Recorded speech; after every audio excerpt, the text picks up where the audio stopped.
press the bell icon on the YouTube app and never miss another update.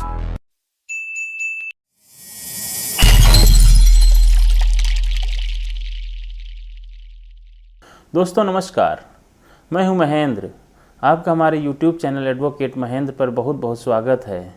दोस्तों, जैसा कि आप thumbnail देखकर ही समझ गए होंगे कि आज हम लव मैरिज के बारे में बात करेंगे। इससे पहले थोड़ा इसके इतिहास के बारे में समझ लेते हैं। जैसा कि आप सभी लोग सुने होंगे, प्राचीन काल में भी 8 प्रकार के विवाह प्रचलन में थे। उसी में एक विवाह था जिसे गंधर्व विवाह कहा जाता था। वही आज स्पेशल मैरिज एक्ट के रूप में परिणत हो चुका है। दोस्तों, स्पेशल मैरिज एक्ट 1954 के तहत यह आज भी कानूनी रूप से प्रासंगिक है। आज हम लोग इसी के बारे में विस्तार से समझेंगे कि आखिर में लव मैरिज को कानूनी रूप से कैसे कर सकते हैं। वास्तव में दोस्तों, लव मैरिज में किसी प्रकार के जाति, धर्म और संप्रदाय कोई भी बाध्यता नहीं है।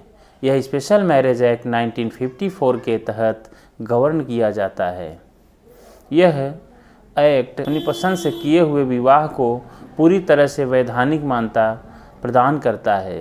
दोस्तों, हम इसके बारे में बात करते हुए थोड़ी सी चर्चा हिंदू मैरिज एक्ट के 1955 एवं मुस्लिम पर्सनल लॉ के बारे में भी थोड़ी बात कर लेंगे। दोस्तों, आजकल लव मैरिज का जो सबसे स्पीडी प्रोसेस है उसी के बारे में हम चर्चा करेंगे। जी हाँ दोस्तों, लव मैरिज आज के समय में सिर्फ़ और सिर्फ पूरे दिन भर में संपन्न हो सकता है। यानी कि एक दिन में ही आप लव मैरिज कर सकते हैं और उसे विवाह रजिस्टर में दर्ज कराकर सर्टिफिकेट भी प्राप्त कर सकते हैं। दोस्तों, जब आप हिंदू मैरिज एक्ट 1955 के अनुसार विवाह करते हैं तो उस परिस्थिति में आपका एक ही धर्म का होना बहुत ही अनिवार्य होता है। ऐसी स्थिति में अगर आप एक धर्म के नहीं हैं, तो आप अगर हिंदू हैं तो इस हिंदू मैरिज एक्ट के अनुसार शादी करना चाहते हैं तो सबसे पहले आपको किसी मंदिर के पुजारी के पास जा कर के एक धर्म में कन्वर्ट कराना पड़ेगा और आपको अपनी शुद्धिकरण कराना पड़ेगा। तत्पश्चात आप हिंदू मैरिज एक्ट के हिसाब से शादी संपन्न करा सकेंगे।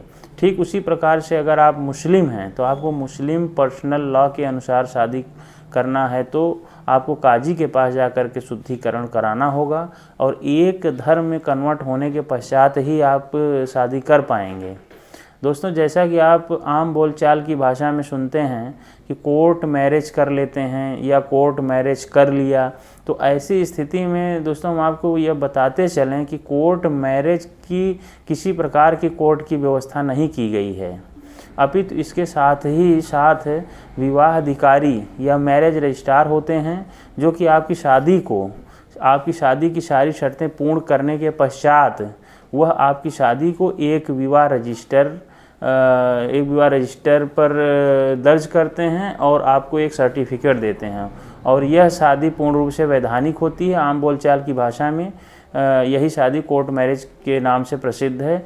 दोस्तों, आज हम जिस शादी के बारे में चर्चा कर रहे हैं वह स्पेशल मैरिज एक्ट 1954 के तहत गवर्न किया जाता है। इस अधिनियम में सबसे अच्छी बात यह है कि आप शादी के पश्चात भी अपनी जाति और धर्म में बने रह सकते हैं और किसी प्रकार के न तो धर्म बदलने की आवश्यकता होती है न तो जाति। इसका सबसे अच्छा उदाहरण है सैफ अली खान और करीना कपूर की शादी। उन्होंने स्पेशल मैरिज एक्ट 1954 के तहत शादी किया और दोनों अपने अपने धर्म पर आज भी कायम हैं। शादी के साथ ही साथ कुछ सवाल भी खड़े हो जाते हैं। क्या विवाह पंजीकरण ऑनलाइन किया जा सकता है? तो दोस्तों, इसका जवाब होगा नहीं। इसके लिए विवाह पंजीकरण अधिकारी के सामने आपको उपस्थित होना होता है। उसके पश्चात ही आपका विवाह पंजीकरण किया जा सकता है। तो उससे एक और भी महत्वपूर्ण सवाल आता है कि क्या लव मैरिज के लिए माता पिता की मंजूरी की ज़रूरत होती है? तो दोस्तों, इसका जवाब सीधा सीधा है कि बिल्कुल नहीं। आप अपनी मर्ज़ी से शादी कर सकते हैं और इसमें किसी प्रकार से अपने माता पिता की मंजूरी की आवश्यकता नहीं होती है। दोस्तों, अब हम बात करेंगे कि आखिर में कोर्ट मैरिज या लव मैरिज करने के लिए क्या नियम और क्या शर्तें हैं। दोस्तों, विवाह में शामिल होने वाले दोनों पक्षों कि पहले से शादी न हुई हो, यदि हुई हो तो जिस समय कोर्ट मैरिज आप करने जा रहे हैं उस समय आप दोनों का कोई भी विवाह कानूनी रूप से वैध नहीं होना चाहिए। साथ ही साथ दोनों पक्षों को आपस में सक्षम होना चाहिए एवं आपस में स्वतंत्र सहमति होनी चाहिए। साथ ही साथ उनकी शादी की उम्र जैसा कि लड़के की 21 वर्ष, लड़की की 18 वर्ष से ज़्यादा होनी चाहिए। दोनों पक्षों का शारीरिक रूप से संतान उत्पत्ति के लिए योग्य होना बहुत ज़रूरी होता है। नियम व शर्तें जान लेने के पश्चात दोस्तों अब यह जान लेते हैं कि इसमें क्या क्या दस्तावेज़ लगते हैं। सबसे पहले पूर्ण रूप से भरा हुआ आवेदन पत्र और कोर्ट फीस, और साथ ही साथ दूल्हा दुल्हन के पासपोर्ट साइज़ के 4 फोटोग्राफ, आईडी प्रूफ या पहचान पत्र जिसमें बर्थ सर्टिफिकेट, और यदि हाई स्कूल पास हो तो 10th की मार्कशीट एवं लिखित एफिडेविट के साथ कि दोनों लड़का और लड़की उस वक्त किसी अवैध रिलेशन में नहीं हों, 3 गवाहों का फ़ोटो एवं आईडी कार्ड, पहचान के लिए आधार और ड्राइविंग लाइसेंस। तत्पश्चात सारी शर्तें पूर्ण किए जाने के पश्चात विवाह संपन्न माना जाता है और विवाह अधिकारी मैरिज सर्टिफिकेट इशू कर देता है, अर्थात जारी कर देता है। तो दोस्तों हमारा पूरा वीडियो देखने के लिए बहुत बहुत धन्यवाद।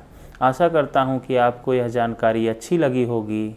इससे संबंधित अगर कोई जानकारी चाहिए तो हमें आप कमेंट कर सकते हैं और हमारे चैनल को सब्सक्राइब करें, लाइक करें और अपने दोस्तों के साथ शेयर ज़रूर करें।